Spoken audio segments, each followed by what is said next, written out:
that's all up to us. Obviously, tomorrow against Phoenix is going to be big because that can put, that's a full game basically. If you win or lose. But I mean, we put ourselves in this position. De'Aaron, how's the ankle? I know you came down late in the fourth. Oh, I'm okay. It's not like the one earlier, so I'll be fine. And then just in that first quarter, what do you feel like led to that slow start for you guys? I mean, I think they hit us first. I think they got into us. I think we got some good looks that didn't go down too, but I think they controlled the game from the start. Fox, does it feel like this coupled with that road trip that do you get a sense that there's any kind of wind out of the sails for you guys as you or is it a little bit more, resigned to the fact that you're in the play-in tournament and at least that kind of fear of the unknown is gone now? Yeah, I mean, we still know there's a chance that we're going to be technically in the postseason. There's a chance that we can still make the playoffs. So it's not like you should be walking with your head down. Obviously, in a week span, I think we had 3 20-point leads, and we come back home and we only won one game from the road trip. We know that we have to be better. We have to be able to. Obviously, if you go up 20 points in the first half, like the game's not over, but you want to be able to try to keep that lead as best as possible. But no, we have a chance to still make the playoffs. So, there are other teams who are fighting for play-in, and they're excited because they can still make the playoffs. So, we shouldn't be, like I said, we shouldn't just be walking with our head held down. Like, do we not think we have a chance in a play-in game? And when you go down, obviously it's 0-5 to this team. It's a tough matchup for you guys, but I don't know if there's anything you can pinpoint. Some games are more competitive than others with this series. Just what do you make of this matchup with the Pelicans overall? They've been a tough cover for us. I think, obviously, tonight, offense wasn't really our problem. We weren't able to get stops in other games. I think they were really able to slow us down, picking us up full court. Like I said, they hit us first at the beginning of the game, but we were able to respond. And I think in some of those other games, we didn't respond well. Darren, what's your thoughts, your assessments of CJ McCollum? Because he was throwing a lot of daggers out there. Yeah, he made a lot of big shots. When we're going on a run, he hits a big shot. A loose ball, swing, they get it back. He hits a big shot. He's done that every single time we've played them.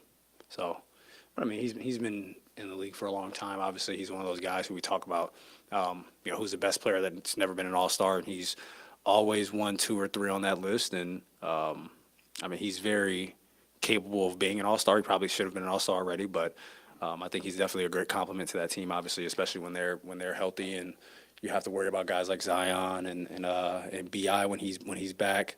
But he's been technically a number 2 and a second option his whole career, and then you come here with 2 young, all-stars, and now you're a third option. Like that's hard to deal with. Fox down 23 2 separate times in this game. Great response both times, the fourth quarter and in the second quarter.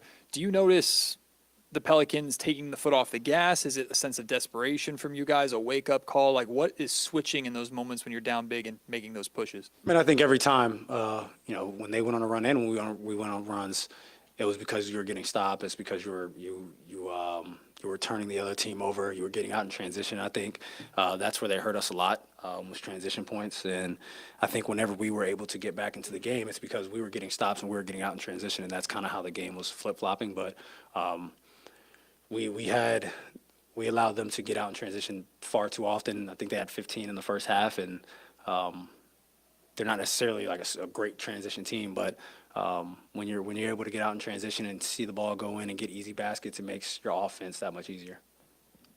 De'Aaron, when you look at the difference between being a 7-8 versus a 9-10 team in the play-in, how important is it that you guys finish strong in these last 2 games? It's a huge difference, obviously, regardless of if you're at home or on the road. But, you're 9-10, you wake up that day and you just have a bad game, like you're done.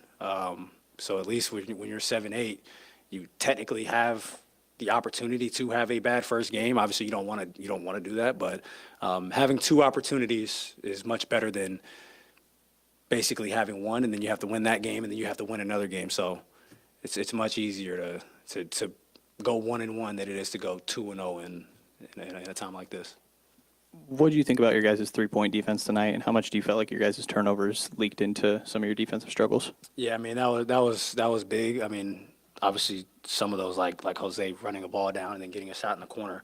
That's not an easy thing to do, but for an NBA player, especially some like the way that he plays and he gets a lot of corner threes, like that's easy for him. So, like I said, a lot of those are because of turnovers, but I mean, I think they're top 10 or top 8 or something in turning teams over, and they did that to us tonight, and they were able to get out in transition. Like I said, once you see the ball go in, like you're taking transition threes, and the rim starts looking like a ocean.